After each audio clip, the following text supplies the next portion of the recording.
Alright, so my story is called Protection from the Darkness.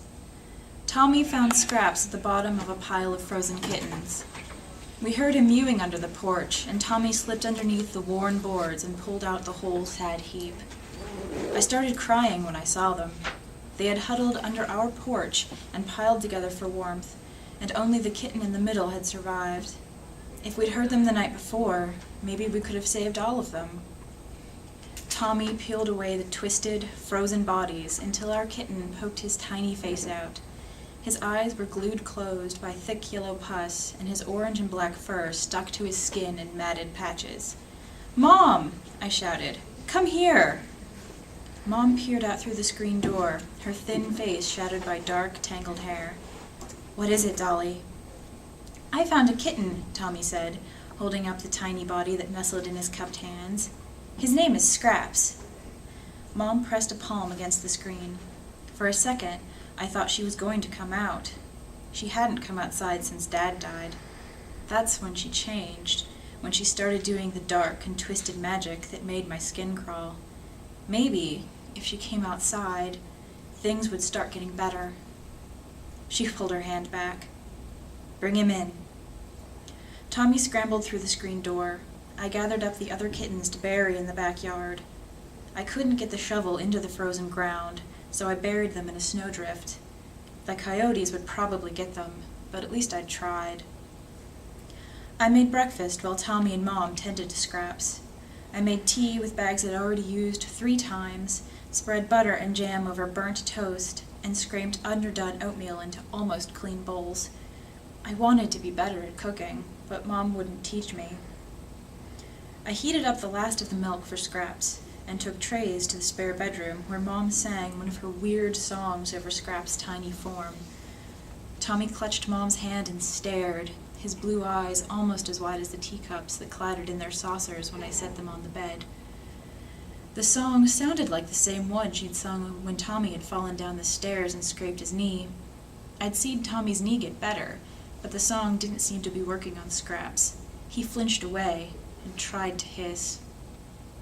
I washed Scraps with a warm cloth while Mom and Tommy ate their toast. The kitten's eyes cracked open. He stared up at me.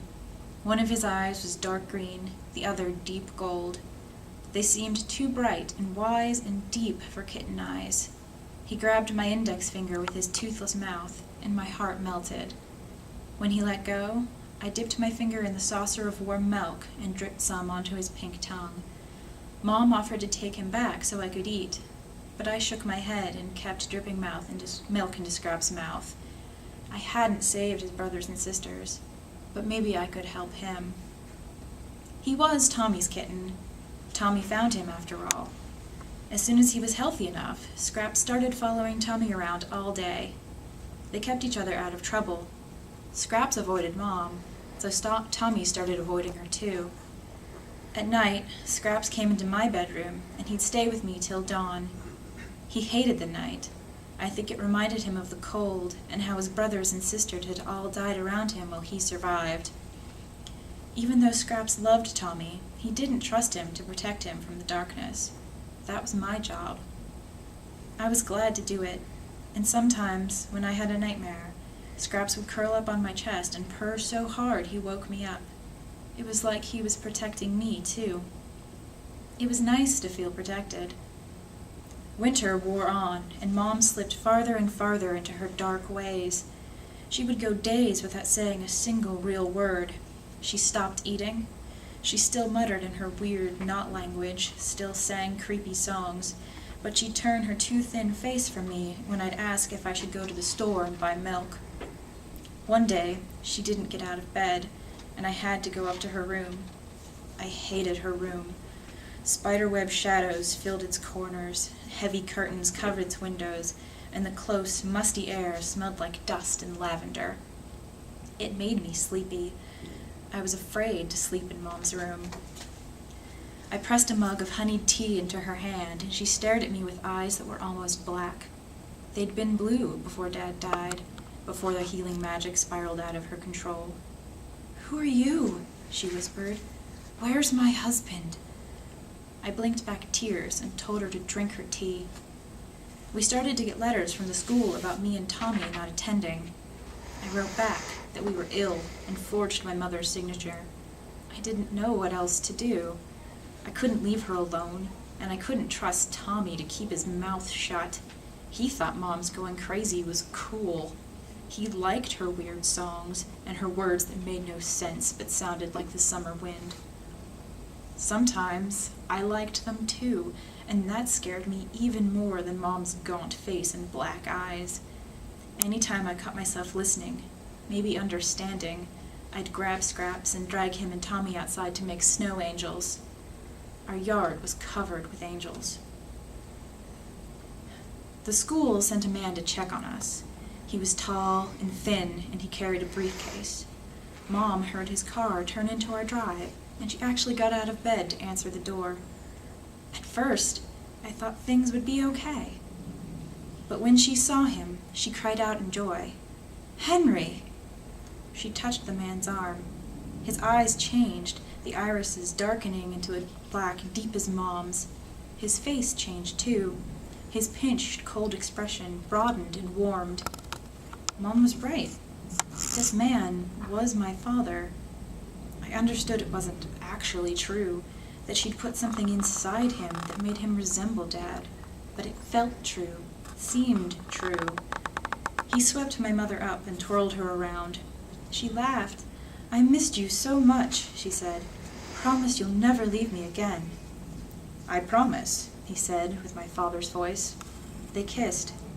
"Tommy, your father is home," Mom called. "Come give him a hug."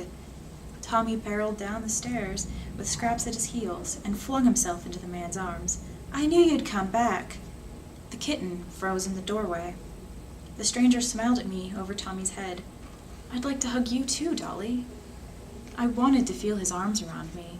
I'd always felt safe in my father's embrace. Instead, I knelt and scooped Scraps into my arms. He buried his face against my neck. It helped me remember that what Mom was doing was wrong. Scraps mewed. "Shh, it's okay," I whispered. "Dolly?" The familiar note of sternness in my father's voice brought tears to my eyes. I refused to look. If I looked, I might start to really believe he was my father, and not some stranger with a briefcase that my mom was doing something horrible to. "Mom, you can't do this," I said. I won't let you." Black eyes bored into me. "Don't be silly, Dolly. Give your father a hug." "It's okay, Peanut," he said. No one had called me that since he died. One of my feet moved forward on its own. I imagined Mom magiking up another Dolly and putting her in my body, a happy, hugging, fake Dolly. My other foot moved toward the man who wasn't my father. I focused on Scraps. "Help me," I whispered in a wobbly voice that didn't want to obey. Scraps looked at me. A tear rolled down my cheek and plopped onto his forehead. He blinked his mismatched eyes. His tiny claws gripped at my collar. He nipped my finger harder than when we played. It hurt. My feet stopped moving. The man in the doorway didn't look like Dad anymore. We were both immune to her magic now. Scraps twisted out of my arms. He puffed up and hissed, then launched himself at the man who thought he was my father. The man backed away. Mom started to wail, a keening, inhuman sound. Tommy covered his ears. He started crying.